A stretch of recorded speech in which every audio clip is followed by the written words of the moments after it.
11 jours. Seulement 11 jours de marche séparaient le peuple d'Israël de la terre promise. Ce n'est pas une supposition ni une légende. Ce chiffre est donné par la Bible elle-même dans le premier chapitre du Deutéronome. 11 jours en ligne droite du mont Sinaï à la frontière sud de Canaan. Une distance qu'une colonne de marche aurait pu parcourir en 1 semaine et demie à travers un terrain désertique mais tout à fait praticable. 11 jours, et le peuple se serait tenu aux portes de son avenir. Au lieu de 11 jours, il a fallu 40 ans. 40 ans. Une génération entière. Chaque homme et chaque femme de plus de 20 ans est morte dans le désert sans avoir jamais foulé le sol que Dieu leur avait promis. Leurs ossements se sont dispersés dans les sables brûlants du Sinaï, d'un bout du désert à l'autre. Réfléchissez-y un instant. Ce même Dieu qui venait de briser le plus grand empire du monde antique par 10 fléaux surnaturels, ce même Dieu qui avait fendu les eaux de la mer Rouge comme un rideau, ce même Dieu qui chaque matin nourrissait des millions de personnes avec du pain tombant directement du ciel. Ce Dieu a regardé son propre peuple et a dit « Vous n'entrerez pas, vous errerez, vous mourrez ici. » Pourquoi? Voici la première énigme de cette histoire. Mais il y en a une seconde, encore plus étrange, encore plus gênante pour toute explication simpliste. Malgré le verdict prononcé, malgré 40 ans d'errance dans un désert mortel, malgré les révoltes, les maladies et le désespoir, ce même Dieu n'a pas abandonné son peuple un seul jour. La colonne de nuée les précédait le jour, la colonne de feu éclairait le chemin la nuit. La manne a continué à tomber chaque matin pendant exactement 14 600 jours consécutifs. Et selon l'ancien texte du Deutéronome, pendant toutes ces 40 années de marche dans le désert, leurs vêtements ne se sont pas usés et leurs pieds n'ont pas enflé. Cela ne ressemble pas à une punition. Cela ressemble à quelque chose de tout à fait différent. Alors, qu'est-ce que c'était vraiment? Dans cette enquête, nous allons parcourir toutes les sources et versions clés, des textes anciens aux recherches historiques et archéologiques modernes, et tenter de comprendre pourquoi un voyage de 11 jours s'est-il transformé en une épreuve de 40 ans. Et pourquoi la réponse à cette question est importante non seulement pour ceux qui vivaient il y a 3000 ans. Pour comprendre ce qui s'est passé dans le désert, il faut d'abord comprendre ce qui s'est passé avant. Pendant plusieurs siècles, selon les estimations des chercheurs, de 300 à plus de 400 ans, les descendants de Jacob ont vécu en Égypte dans la condition d'esclaves. Ce ne fut pas une transformation progressive ni un malheur accidentel. Le nouveau pharaon égyptien, selon le livre de l'Exode, ne connaissait pas Joseph, c'est-à-dire qu'il ne se souvenait ni des mérites de cet homme, ni de ceux de son peuple envers l'Égypte. Et lorsque les Israélites commencèrent à croître en nombre, la peur les transforma d'abord en main-d'œuvre d'État, puis en menace pour l'État. On les forçait à fabriquer des briques sous un soleil impitoyable. Leur dos était lacéré par les fouets des contremaîtres. Lorsque le rythme de travail ralentissait, on leur refusait la paille pour les briques, mais le quota restait le même. Quand ils se plaignaient, on les traitait de paresseux et on augmentait leurs tâches. Et lorsque Pharaon décida qu'ils étaient devenus trop nombreux, il donna un ordre qui glace encore le sang aujourd'hui. Jeter chaque nouveau-né garçon hébreu dans le Nil. Plusieurs générations successives naquirent dans les chaînes, vécurent dans les chaînes, moururent dans les chaînes. Les historiens qui étudient les mécanismes de l'oppression à long terme ont depuis longtemps noté une régularité. L'esclavage séculaire ne brise pas seulement les corps, il reformate la psyché d'un peuple tout entier. La façon dont une personne se perçoit elle-même, le pouvoir, la sécurité et la liberté. Il enseigne certains réflexes. Obéis, ne te fais pas remarquer, baisse la tête, ne rêve pas de ce qui t'est inaccessible. Ces réflexes se transmettent de génération en génération, non par méchanceté, mais simplement parce qu'ils aident à survivre. On ne peut les effacer en quelques jours, en quelques années, ni même en une seule génération. Il faut comprendre cela au tout début de notre récit, car c'est précisément cette réalité psychique qui deviendra le principal adversaire d'Israël dans le désert. Pas les troupes égyptiennes, pas les géants de Canaan, mais cette Égypte qui restait à l'intérieur des gens eux-mêmes. Puis survint une intervention qui changea tout. Dieu choisit Moïse, un enfant hébreu sauvé dans une corbeille de joncs sur le Nil, adopté par la fille de Pharaon, élevé au palais, qui s'enfuit dans le désert après avoir tué un contremaître égyptien et finalement rappelé par un buisson ardent qui ne se consumait pas. La révélation du buisson ardent devint un tournant dans l'histoire. Dieu dit à Moïse, « J'ai vu la souffrance de mon peuple, j'ai entendu ses cris, je connais sa douleur, et je suis venu le délivrer. » Et il le fit. 10 fléaux s'abattirent sur l'Égypte l'un après l'autre. Les chercheurs qui étudient le récit biblique dans son contexte historique ont depuis longtemps remarqué que chacun des 10 fléaux visait une divinité égyptienne spécifique. Le Nil se changea en sang, un coup porté au dieu Hapi, gardien du grand fleuve. Les grenouilles envahirent le pays, une moquerie envers la déesse Héket. Les ténèbres couvrirent la terre pendant 3 jours, un coup porté au dieu soleil Ré, que les Égyptiens considéraient comme le plus grand des dieux et le garant de l'existence même du monde. Le dernier fléau, la mort des premiers-nés, emporta la vie du fils de Pharaon lui-même, considéré comme l'incarnation vivante du dieu Horus. Ce n'était pas simplement une démonstration de force, c'était un démenti systématique, progressif et public de tout le système religieux égyptien. Chaque matin, les Égyptiens se réveillaient dans un monde où leur Dieu ne les avait sauvés de rien. Pharaon céda. « Partez, dit-il, prenez votre peuple et allez-vous-en. » Et cette nuit-là, la nuit de la Pâque, des millions d'Israélites sortirent d'Égypte. Ils sortirent, emportant l'or et l'argent que les Égyptiens leur avaient volontairement donnés. Ils sortirent sous la protection de Dieu, qui venait de mettre à genoux la puissance la plus formidable du monde d'alors. Mais voici ce que presque personne ne remarque dans cette sortie triomphale. Ils sortirent d'Égypte, mais l'Égypte ne sortit pas d'eux. Retenez cette formulation. Elle explique tout ce qui va suivre.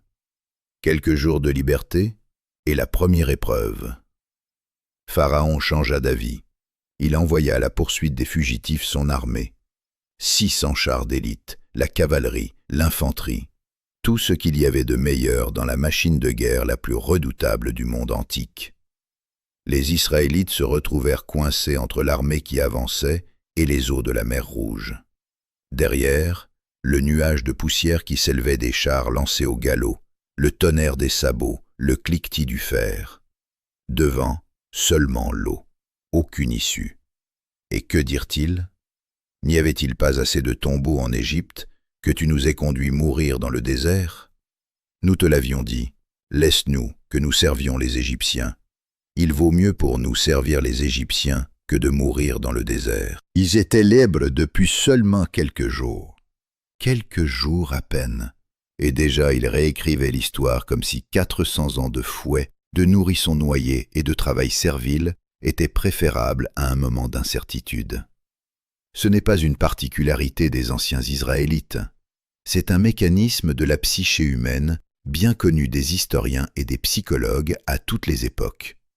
Nous avons tendance à romantiser la captivité que nous connaissons parce que la liberté inconnue nous effraie plus que la douleur familière. Nous choisissons les souffrances familières face aux possibilités inconnues, encore et encore, parce que le familier est au moins compréhensible, et l'incompréhensible est perçu comme une menace. Mais Dieu ne répondit pas par un reproche. Moïse leva son bâton. Un puissant vent d'est souffla toute la nuit, et au matin, la mer se fendit en deux. 2 murailles d'eau se dressèrent comme des parois de chaque côté, et entre elles, un fond sec. Un peuple entier traversa à pied le fond de la mer. Hommes, femmes, enfants, vieillards, bétail, tous, pas à pas, entre les murs d'eau. Lorsque l'armée égyptienne s'engouffra à sa suite, Dieu relâcha les eaux. Chaque char, chaque cheval, chaque guerrier disparut en quelques minutes.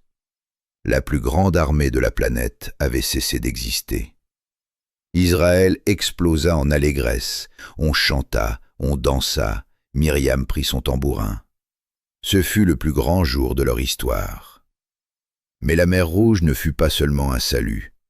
Elle fut une rupture définitive. Lorsque les eaux se refermèrent sur l'armée égyptienne, elles fermèrent simultanément toute possibilité de retour. La route du retour en Égypte n'existait plus, elle gisait sous la mer.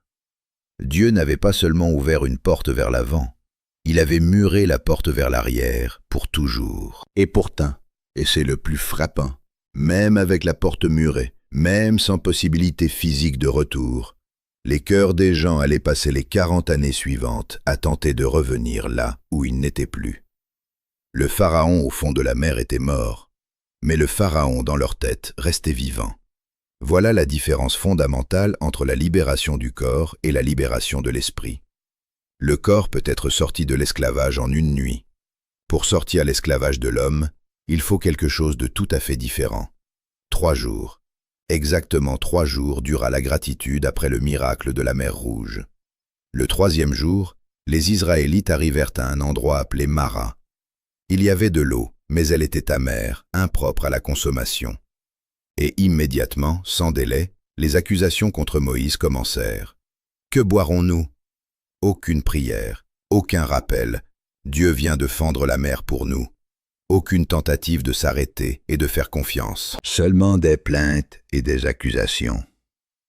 Dieu répondit à nouveau avec patience, montrant à Moïse un morceau de bois. Jeté dans l'eau, il la rendit douce. La crise fut évitée. Une leçon fut offerte. Mais la leçon fut-elle apprise? 1 mois et demi plus tard, de nouveaux murmures, cette fois au sujet de la nourriture. Et les paroles qu'ils prononcèrent frappent encore aujourd'hui par leur franchise. Que ne sommes-nous morts en Égypte quand nous étions assis près des marmites de viande et que nous mangions du pain à satiété? Vous nous avez fait sortir dans ce désert pour nous faire mourir de faim. Ils romantisaient l'esclavage. Ils parlaient des marmites de viande en Égypte comme s'ils avaient festoyé à la table de Pharaon. Mais ils étaient esclaves. On ne dressait pas de table riche pour les esclaves. La mémoire humaine fonctionne d'une manière particulière. Lorsque le présent est insupportable, le passé est réécrit sous un jour plus favorable. Plus une période difficile dure, plus ce qui était avant semble doré, même si avant c'était l'esclavage. Dieu aurait pu répondre à nouveau avec colère. Au lieu de cela, il répondit avec du pain. Le soir, des vols de cailles s'abattirent sur le camp, et au matin, lorsque la rosée se leva, le sol se trouva couvert de quelque chose que personne n'avait jamais vu auparavant, de fines paillettes blanches au goût sucré, semblables à des galettes au miel. « Qu'est-ce que c'est » demandèrent les gens. Et ainsi fut-il nommé la manne, le pain du ciel. Chaque matin, pendant 40 ans, la manne apparut sur le sol. Chaque famille en ramassait exactement ce qu'il fallait pour un jour. Si on essayait d'en faire des réserves, au matin, elle pourrissait et grouillait de verre. Si on en ramassait trop peu, cela suffisait quand même. Si trop, il en restait juste ce qu'il fallait. Ce n'était pas seulement de la nourriture, c'était une leçon quotidienne de confiance. Chaque matin, il fallait croire. Dieu donnera à nouveau. On ne pouvait pas faire des réserves de foi. On ne pouvait pas accumuler la grâce en réserve. Il fallait sortir chaque jour et faire confiance à nouveau. Moïse l'expliqua plus tard dans le livre du Deutéronome. Dieu vous a humilié, vous a affamé et vous a nourri de la manne que ni vous ni vos pères n'aviez connue, pour vous montrer que l'homme ne vit pas seulement de pain, mais de toute parole qui sort de la bouche de l'Éternel. En Égypte, le pain était donné par Pharaon. L'homme travaillait pour lui, gagnait sa nourriture, dépendait d'un maître terrestre pour survivre. Dans le désert, le pain venait du ciel. Il était impossible de le gagner. Il apparaissait simplement chaque matin. Dieu démantelait systématiquement l'économie servile dans leurs esprits et la remplaçait par une autre logique. Tu ne gagnes pas mon amour. Tu le reçois chaque matin à nouveau. Il y avait aussi dans l'histoire de la manne quelque chose qui déroute toute logique habituelle. Lorsque les Israélites essayaient de la conserver, elle pourrissait. Mais le vendredi, lorsque Dieu ordonna de ramasser une double portion pour le jour du sabbat, le surplus restait parfaitement frais. La même manne, les mêmes conditions, un résultat différent. L'obéissance préserve ce que la peur et la méfiance détruisent. Quand Dieu dit de conserver, cela se conserve. Quand l'homme essaie de conserver par peur et méfiance, cela pourrit entre ses mains. Des milliers d'années plus tard, lorsque, dans le désert de Judée, le tentateur tenta Jésus précisément par la nourriture, en lui proposant de transformer les pierres en pain, Jésus répondit par les mots exacts du Deutéronome. L'homme ne vit pas de pain seulement. La manne n'était pas simplement une subsistance pour l'ancien peuple. Selon les théologiens et les chercheurs de l'Ancien Testament, elle pointait vers quelque chose de plus grand, vers celui qui s'appellerait lui-même le pain de vie. Mais les plaintes ne cessèrent pas. À Réphidim, ils se querellèrent de nouveau à propos d'eau. Moïse cria à Dieu, « Que dois-je faire de ce peuple? Ils sont prêts à me lapider. » Dieu ordonna de frapper le rocher de son bâton. L'eau coula. Un autre miracle, une autre occasion non saisie. Puis vint le premier combat du peuple libre contre les Amalécites. Tandis que Josué et ses troupes combattaient dans la plaine, Moïse se tenait au sommet d'une colline, les mains levées vers le ciel. Quand ses mains étaient levées, Israël l'emportait. Quand elles retombaient de fatigue, c'était Amalek qui l'emportait. Alors Aaron et Hur se tinrent de chaque côté de Moïse et soutinrent ses mains jusqu'au coucher du soleil.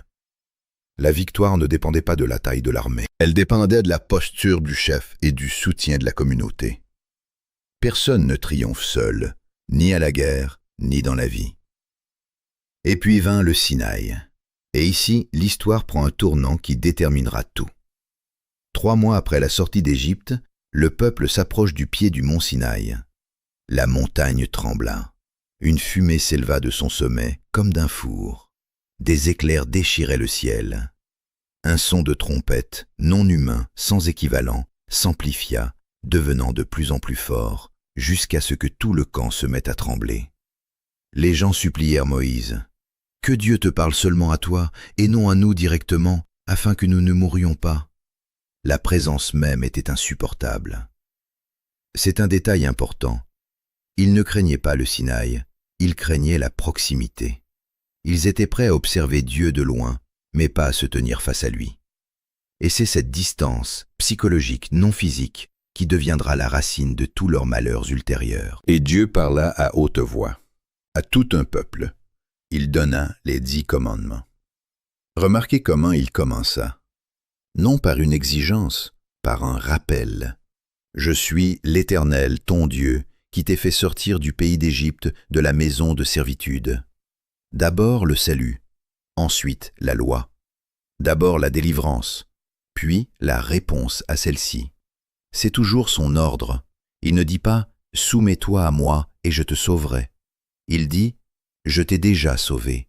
Voici maintenant comment vivre. » Les 10 commandements n'étaient pas une condition pour être acceptés, mais un guide pour ceux qui l'étaient déjà.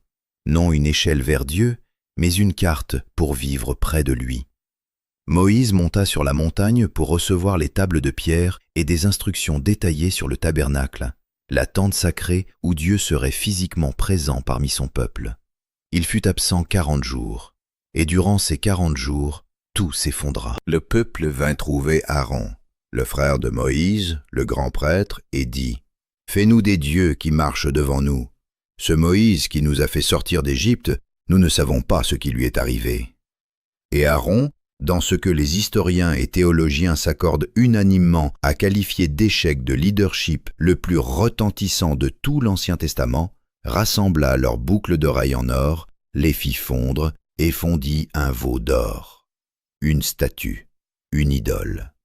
Et le peuple se mit à danser autour d'elle et à s'écrier « Voici tes dieux, Israël, qui t'ont fait sortir du pays d'Égypte. » Arrêtez-vous, arrêtez-vous simplement et réfléchissez à ce qui se passe ici. Ces gens ont vu de leurs yeux les 10 plaies. Ils ont traversé la mer Rouge ouverte sur un sol sec. Ils ont mangé chaque matin le pain tombé du ciel. Ils ont entendu la voix de Dieu depuis le mont Sinaï si distinctement qu'ils ont demandé à ne plus leur parler ainsi. Ils se sont tenus au pied d'une montagne qui tremblait et fumait littéralement de la présence de Dieu. Et en 6 semaines, ils ont fondu leurs bijoux en forme de vache et se sont mis à l'adorer. Ce moment détruit l'une de nos convictions les plus profondément enracinées, que si les gens voient suffisamment de preuves, ils croiront, que s'ils sont témoins d'assez de miracles, ils resteront fidèles. Le nombre de miracles ne produit pas la foi. Les miracles ne transforment pas le cœur. On peut voir Dieu séparer la mer un lundi et se fondre une idole le mardi. Parce que le problème n'a jamais été un manque de preuves. Le problème était l'état du cœur. Et remarquez le choix de l'image. Les Israélites n'ont pas inventé un nouveau Dieu. Ils ont fait un veau, le taureau sacré d'Égypte, Apis, associé à la déesse Hathor. Les dieux parmi lesquels ils ont grandi en esclavage. Quand la pression devint insupportable, quand l'attente se prolongea, ils ne se tournèrent pas vers quelque chose de nouveau. Ils se retournèrent vers l'ancien, vers l'Égyptien, vers le familier. C'est ce qui fait du veau d'or un événement si accablant. Ce n'était pas simplement de l'idolâtrie, c'était une régression. C'était la preuve que, même debout à l'ombre du Sinaï, alors que la fumée de la présence de Dieu planait encore au-dessus de leur tête, l'attrait de l'Égypte, de l'ancienne identité, des anciens dieux et de l'ancienne façon de penser était plus fort que l'attrait de la liberté. Lorsque Moïse descendit et vit le veau, il brisa les tables de pierre sur le sol. L'alliance fut rompue avant même d'avoir été scellée. Dieu les appela un peuple à la nuque raide, comme un bœuf têtu refusant le joug. Mais grâce à l'intercession de Moïse, Dieu ne les détruisit pas. Il pardonna. Les tables furent réécrites, l'alliance fut renouvelée. Mais un schéma fut établi. Ce peuple n'avait pas besoin seulement d'une délivrance miraculeuse d'Égypte, il avait besoin d'une restructuration intérieure complète. Et une telle restructuration ne se fait pas en un jour, ni en une semaine, ni même en un an. C'est ici que nous arrivons au point de rupture, au seul événement qui transforma un trajet de 11 jours en une condamnation de 40 ans. Et ici, il est pertinent de rappeler l'énigme centrale de notre enquête. Pourquoi Dieu, ayant maintes fois prouvé sa puissance, a-t-il permis qu'une seule décision, prise à la frontière sud de la terre promise, coûte à toute une génération 40 ans? Qu'y avait-il de si grave dans cette décision? Les historiens et les théologiens ont proposé diverses réponses à cette question. Certains ont mis l'accent sur l'aspect juridique. Le peuple a violé l'alliance, Dieu a exécuté les conséquences annoncées. D'autres y ont vu une décision pédagogique. Sans 40 ans de préparation, la nouvelle génération était condamnée à répéter les erreurs des parents. D'autres encore ont vu dans cet événement quelque chose de paradoxal. Le sort de toute une génération fut peut-être la réponse la plus honnête que Dieu pouvait donner à leur propre choix, car ils avaient dit vouloir mourir dans le désert, et il avait pris leur parole au sérieux. Toutes ces versions existent dans la littérature de recherche, et chacune contient une part de vérité. 2 ans après la sortie d'Égypte, les Israélites arrivent à Kadès Barnéa, à la frontière sud de la terre promise. Ils pouvaient en voir les contours à l'horizon. Le but était juste devant eux. Moïse envoya 12 éclaireurs, un de chaque tribu, explorer Canaan. Ils furent absents 40 jours. À leur retour, ils apportèrent une grappe de raisin si énorme que 2 hommes adultes durent la porter sur une perche entre eux. Imaginez la scène. 2 hommes marchent, courbés sous le poids, et entre eux, sur une perche de bois, une seule grappe de raisin. Ils apportèrent aussi des grenades et des figues. Pour un peuple qui ne s'était nourri que de manne pendant 2 ans, c'était un argument tangible, juteux, pesant. La terre promise n'est pas un conte. Elle est réelle, elle est riche, et elle est là, toute proche. La terre est excellente, rapportèrent les éclaireurs. Elle ruisselle véritablement de lait et de miel. Mais ensuite vint le mot qui détruisit toute une génération. Cependant, le peuple qui l'habite est puissant. Les villes sont fortifiées et très grandes, et nous y avons vu les fils d'Anak, des géants. Remarquez un détail capital. Les 12 éclaireurs s'accordèrent à dire que la terre était bonne. Chacun d'eux avait vu le raisin, le lait et le miel. Les faits n'étaient pas contestés. Ce qui les divisa ne fut pas ce qu'ils virent. Ce fut leur manière d'interpréter ce qu'ils virent. 10 éclaireurs regardèrent les preuves et virent la défaite. 2 regardèrent les mêmes preuves et virent la victoire. La même terre, les mêmes géants, le même Dieu, des conclusions radicalement différentes. Parce que la différence ne fut jamais dans les données, elle fut dans la lentille de perception. Et cette lentille était déterminée par ce qu'ils pensaient être. 10 des 12 éclaireurs prononcèrent des mots qui révèlent la profondeur de leur sentiment d'identité brisée. Nous étions à nos propres yeux comme des sauterelles, et c'est ainsi que nous étions à leurs yeux. Des sauterelles. Après tout ce que Dieu avait accompli, ils se regardaient et voyaient des insectes. Ce n'était pas une évaluation militaire, c'était une crise identitaire. Ils ne dirent pas « les géants sont trop forts pour Dieu ». Ils dirent « nous sommes trop petits ».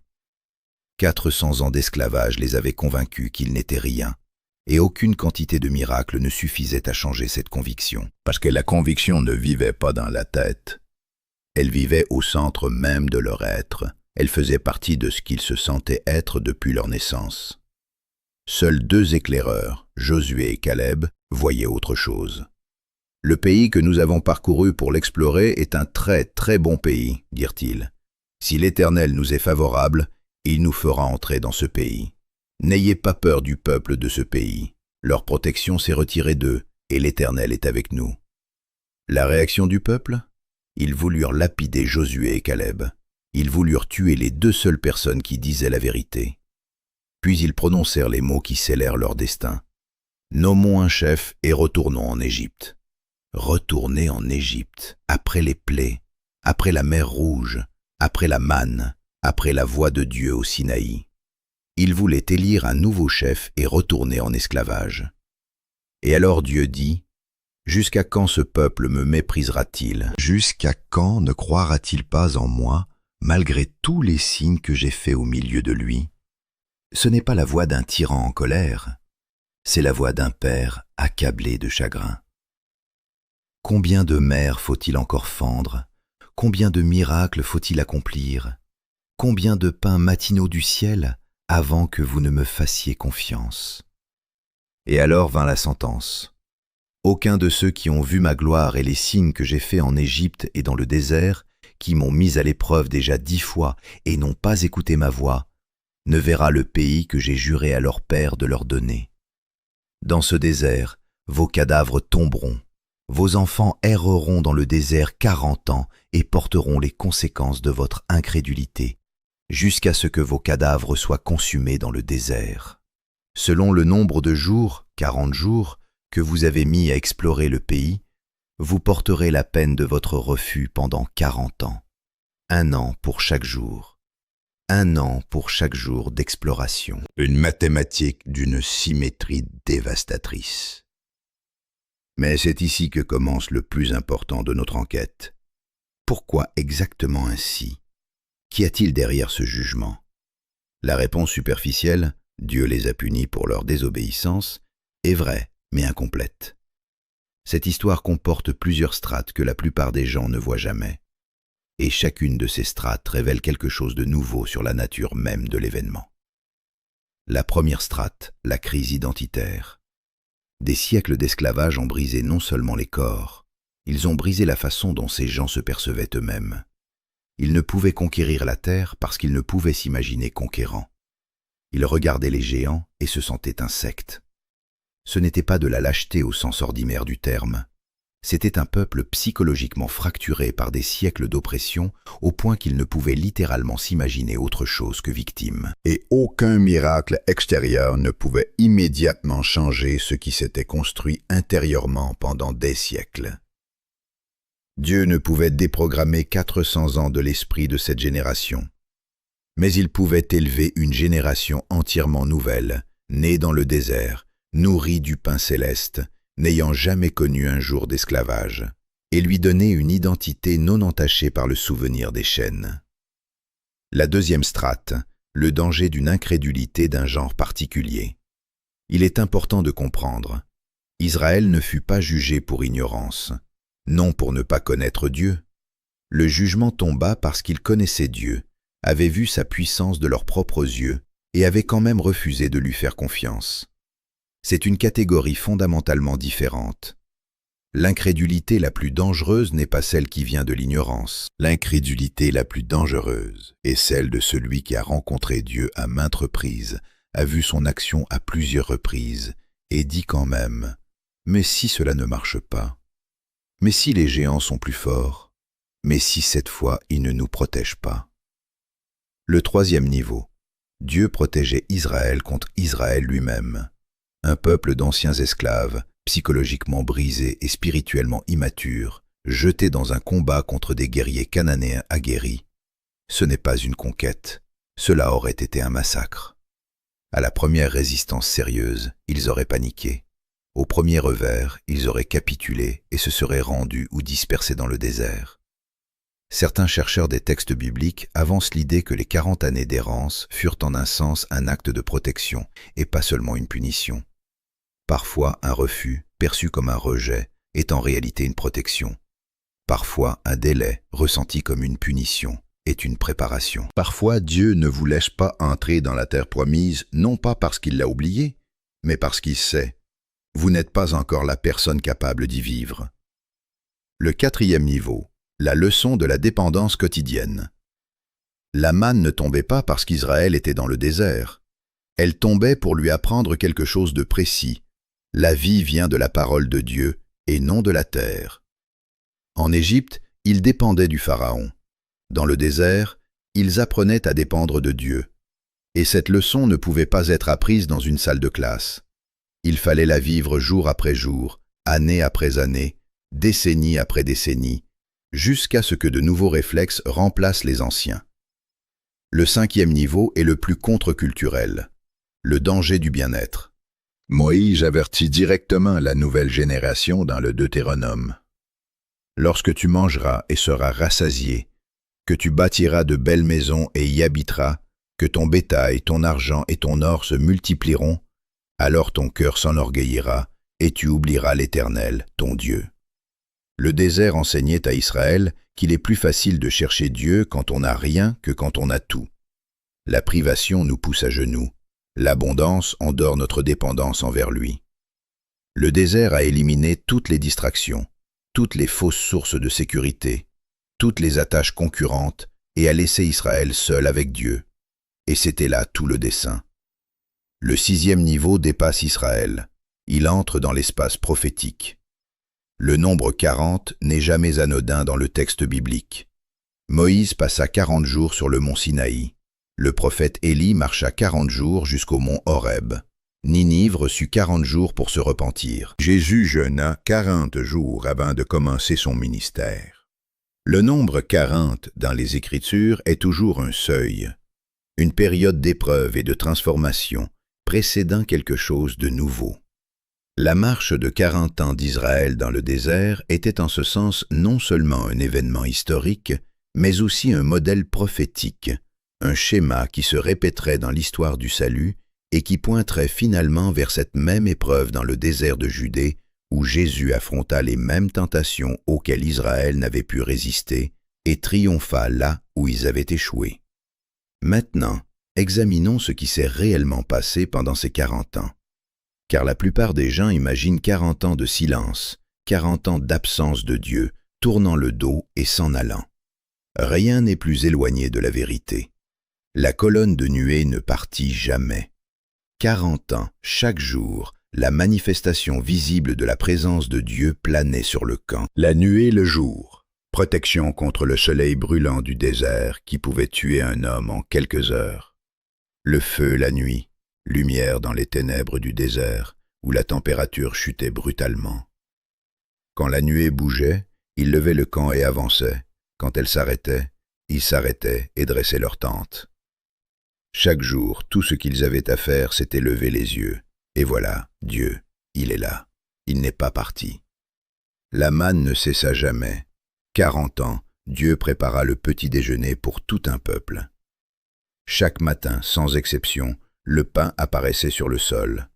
Dans le désert où rien ne pousse, des millions de personnes mangeaient chaque jour. Ce n'est pas un reniement, c'est une fidélité tenace, obstinée, quotidienne, indépendante du comportement de ceux à qui elle est accordée. Et voici un détail presque incroyable. Deutéronome, chapitre 8, verset 4. « Vos vêtements ne se sont pas usés sur vous, et votre pied ne s'est pas enflé depuis 40 ans. Leurs sandales durèrent 40 ans, leurs vêtements ne se déchiraient pas. 4 décennies dans un désert hostile, et les lois ordinaires de l'usure et de la dégradation étaient simplement suspendues. Réfléchissez à ce que cela signifiait en pratique. Chaque fois qu'ils regardaient leurs semelles, Chaque fois qu'ils enfilaient leur manteau, ils portaient un miracle sur eux, un rappel vivant, tangible. Dieu ne les avait pas oubliés, même dans les petits détails. Maintenant, l'échelle. Les chercheurs estiment la population du camp d'Israël dans le désert entre 1,5 million et 2 millions de personnes.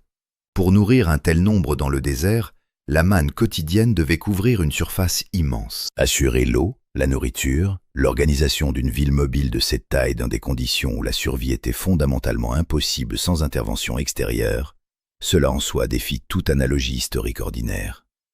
Ce n'était pas une petite troupe nomade à ciel ouvert, c'était l'une des plus grandes communautés organisées du monde antique, maintenue en existence uniquement par la main de Dieu. Et Dieu le faisait chaque jour, sans un seul manquement. 14 600 jours d'affilée. Ce n'est pas le comportement d'un Dieu qui tourne le dos à son peuple. C'est le comportement d'un Dieu obsessivement, tenacement, obstinément fidèle, même quand les gens ne le méritent pas, même quand ils se plaignent de cette même manne dont il les nourrit, même quand ils l'accusent de vouloir les tuer précisément à l'endroit où il les garde en vie. Mais il y eut aussi des moments terribles, témoignage que Dieu n'est pas indifférent à ce qui se passe dans le cœur des hommes. La révolte de Corée. 250 anciens défiant l'autorité de Moïse, et la terre s'ouvrit et les engloutit vivants. Les serpents de feu furent envoyés quand le peuple murmura à nouveau, bien que Dieu ait aussi donné la guérison, un serpent d'airain sur une perche. Il suffisait de le regarder pour survivre. Des siècles plus tard, Jésus pointera précisément ce symbole d'airain comme une image de sa propre crucifixion. Comme Moïse éleva le serpent dans le désert, ainsi faut-il que le Fils de l'homme soit élevé. Et il y eut l'échec tragique de Moïse lui-même.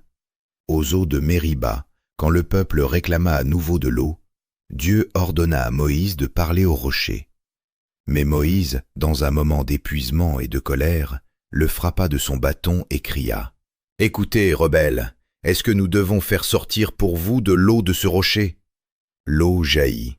Mais Dieu dit « Parce que vous n'avez pas cru en moi, pour me sanctifier aux yeux des enfants d'Israël, vous ne ferez point entrer ce peuple dans le pays que je lui donne. » Moïse qui s'était tenu devant Pharaon.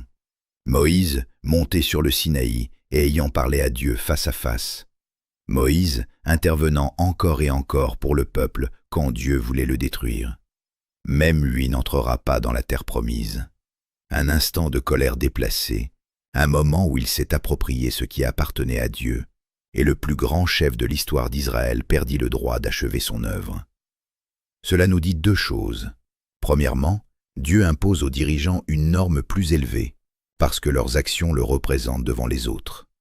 Deuxièmement, personne n'est au-dessus des conséquences de ses décisions. Année après année, l'ancienne génération disparaissait. L'un après l'autre, ils étaient enterrés dans le sable, et à mesure qu'ils partaient, quelque chose de nouveau émergeait. Leurs enfants, nés sous les tentes, élevés à la manne, ne connaissant d'autre vie que le désert et le Dieu qui les y maintenait en vie, grandissaient en des personnes d'une trempe fondamentalement différente. Ils n'avaient pas de souvenir de l'Égypte, pas de nostalgie des marmites de Pharaon, pas de Pharaon intérieur murmurant que l'esclavage est plus sûr. Ils avaient grandi en regardant la nuée de Dieu avancer devant eux. Ils avaient grandi en ramassant le pain céleste chaque matin. Ils avaient grandi en sachant au plus profond d'eux-mêmes que chaque souffle leur était accordé par la main de Dieu. C'était là tout le dessein. Dieu ne pouvait pas déprogrammer 400 ans d'esclavage de l'esprit des parents. Mais il pouvait inscrire quelque chose de totalement différent dans le cœur des enfants.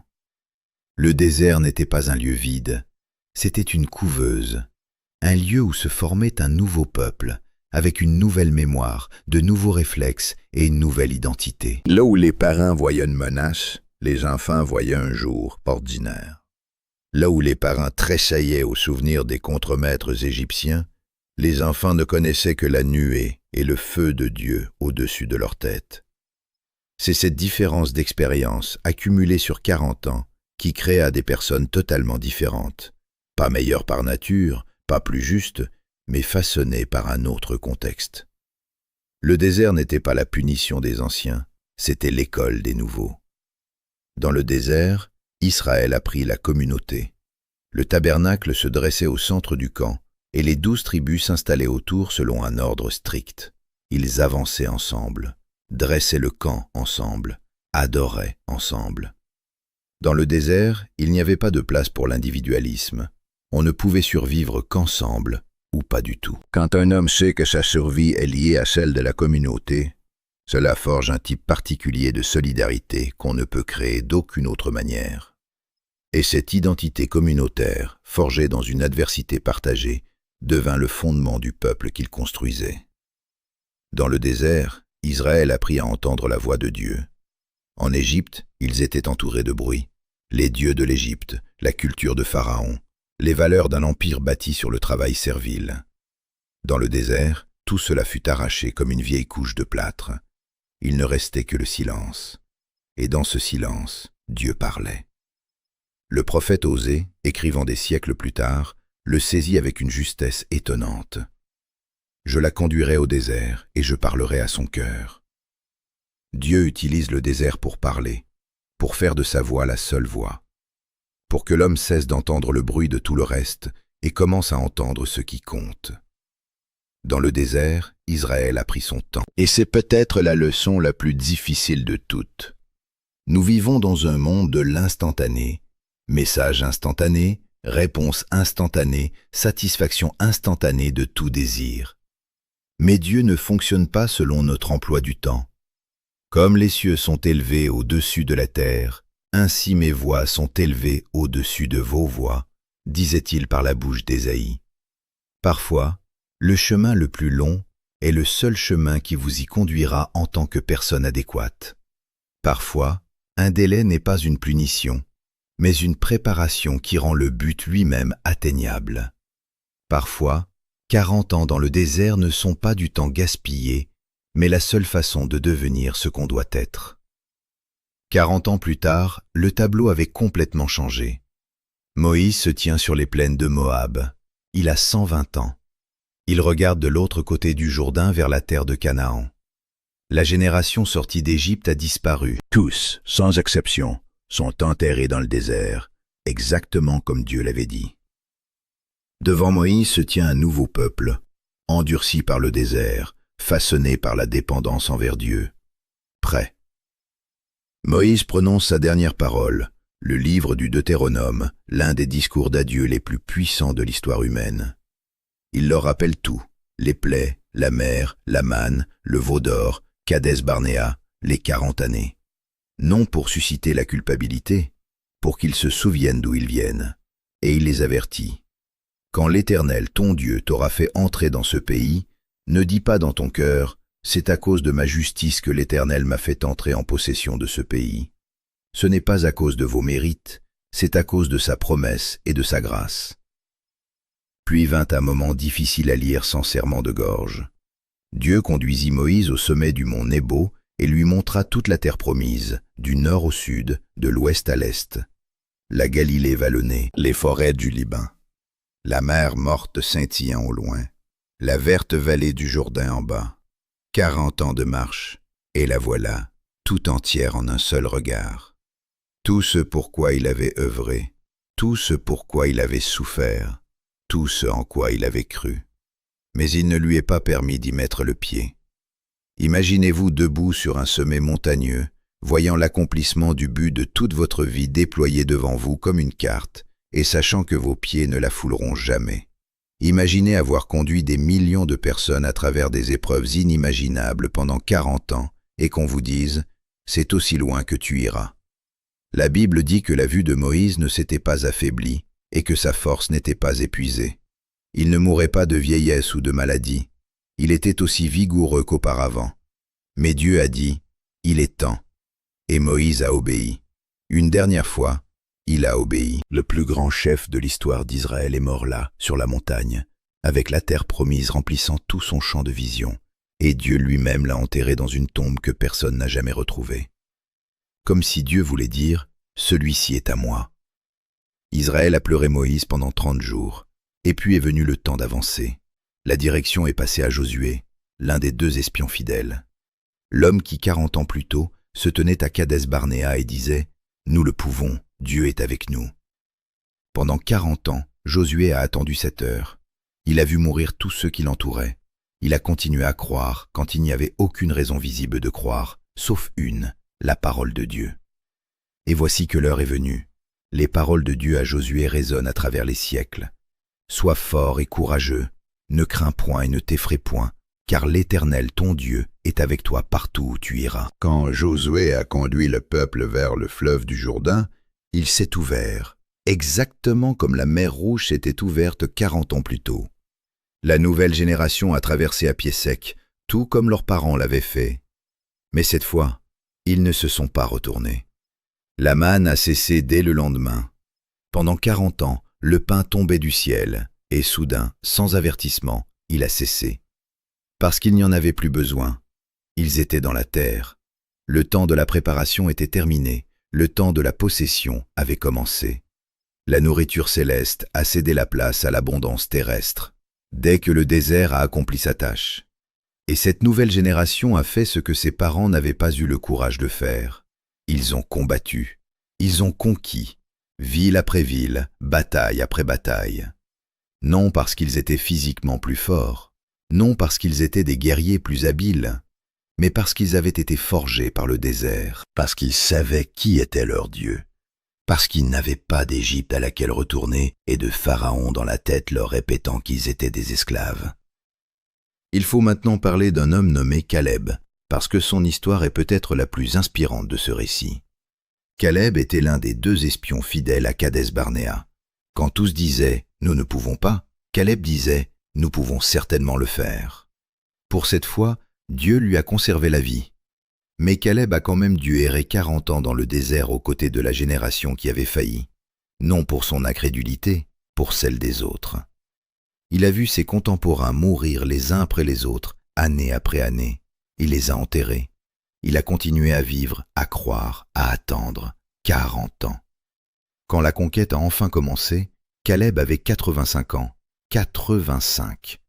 La plupart des gens à cet âge cherchent le repos.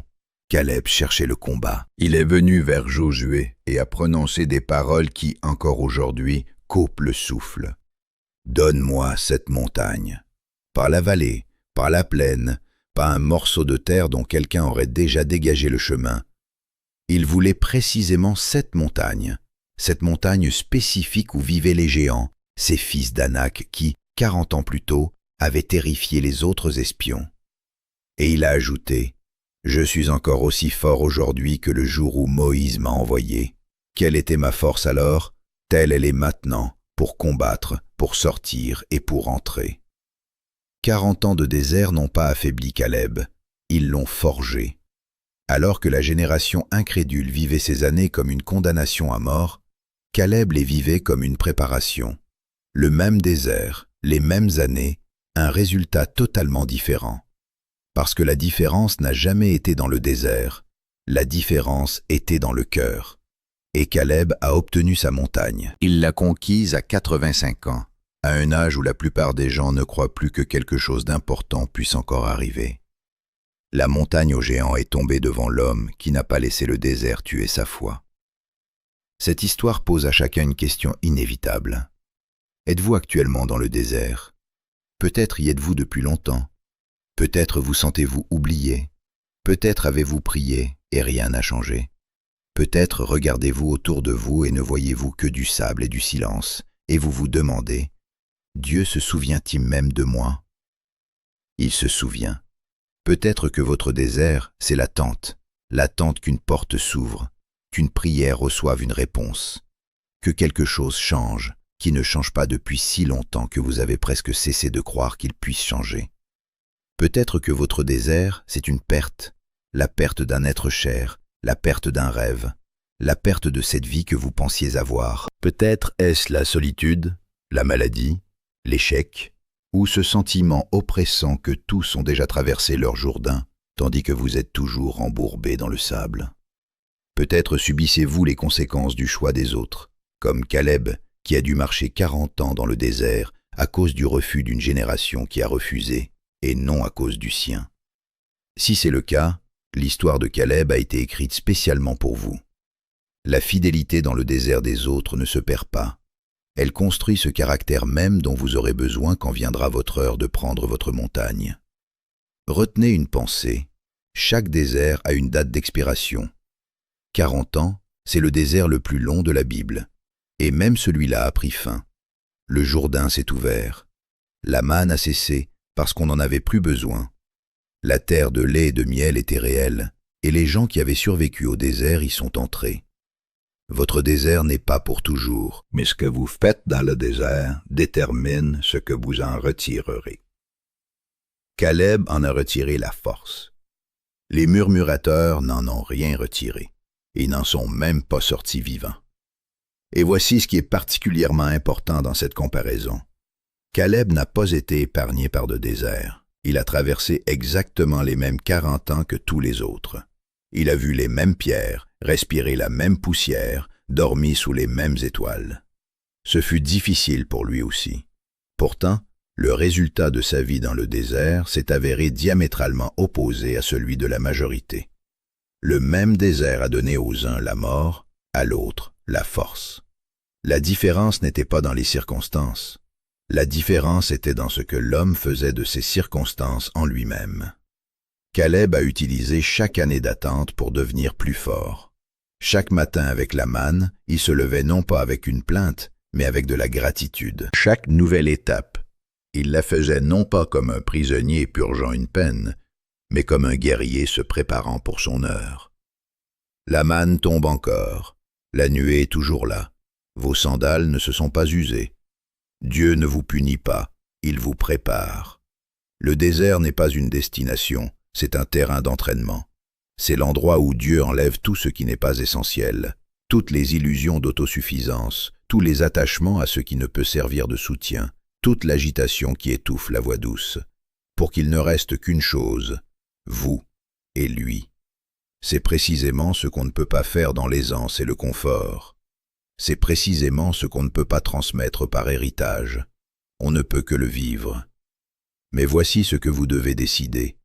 Serez-vous de la première génération ou de la seconde? Passerez-vous vos années de désert à murmurer, à regarder en arrière, à regretter les marmites d'Égypte, cette douleur familière qui est au moins prévisible?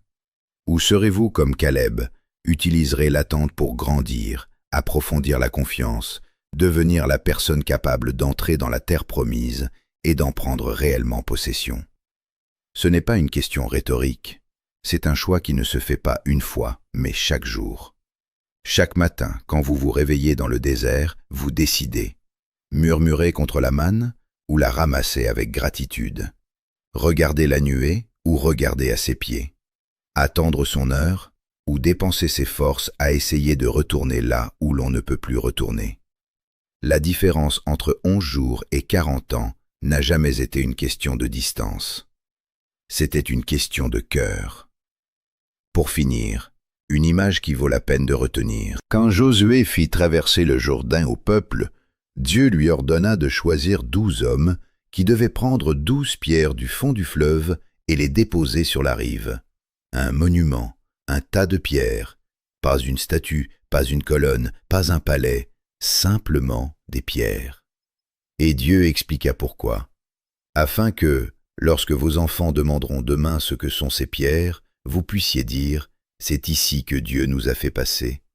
Un jour, vous regarderez en arrière sur cette période de votre vie, sur ce désert, cette attente, cette lutte, et vous empilerez vos propres pierres, vous direz à quelqu'un « C'est ici qu'il m'a soutenu, c'est ici qu'il m'a nourri quand je n'avais rien, c'est ici qu'il m'a porté quand je ne pouvais pas marcher, c'est ici que j'ai appris à lui faire confiance, c'est ici qu'il a été fidèle, même quand je ne lui étais pas fidèle. » Votre désert n'est pas la fin de l'histoire, c'est un chapitre qui rend possible tout ce qui vient après. Le Dieu qui vous a fait sortir de votre Égypte, c'est le même Dieu qui vous fera entrer dans votre terre promise.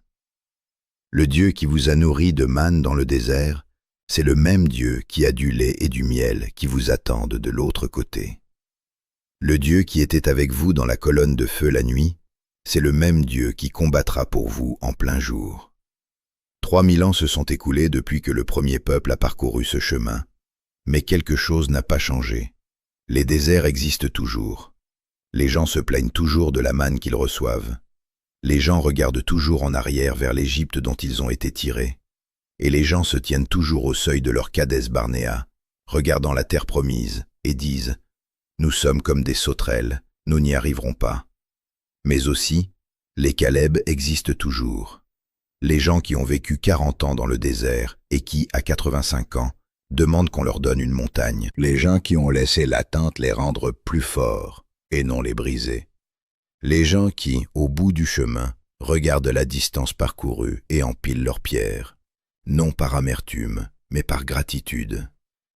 40 ans de manne chaque matin, 40 ans de nuée le jour et de feu la nuit, 40 ans de vêtements qui ne s'usaient pas, 40 ans de présence, constante, fidèle, obstinée, inébranlable. Même quand son peuple murmurait, se plaignait et demandait à retourner aux chaînes. Si Dieu a été si fidèle à un peuple qu'il a mis à l'épreuve 10 fois, il sera fidèle à vous aussi. Si Dieu n'a pas abandonné Israël dans le désert, il ne vous abandonnera pas dans le vôtre. Même dans le désert, Dieu rassasie. Même dans l'attente, Dieu pourvoit. Même dans le silence, Dieu parle. Et au-delà de votre désert, une terre où coule le lait et le miel, avec votre nom dessus. Ne mourrez pas dans le désert en regardant en arrière vers l'Égypte. Traversez le Jourdain, prenez la montagne. 40 ans peuvent prendre fin.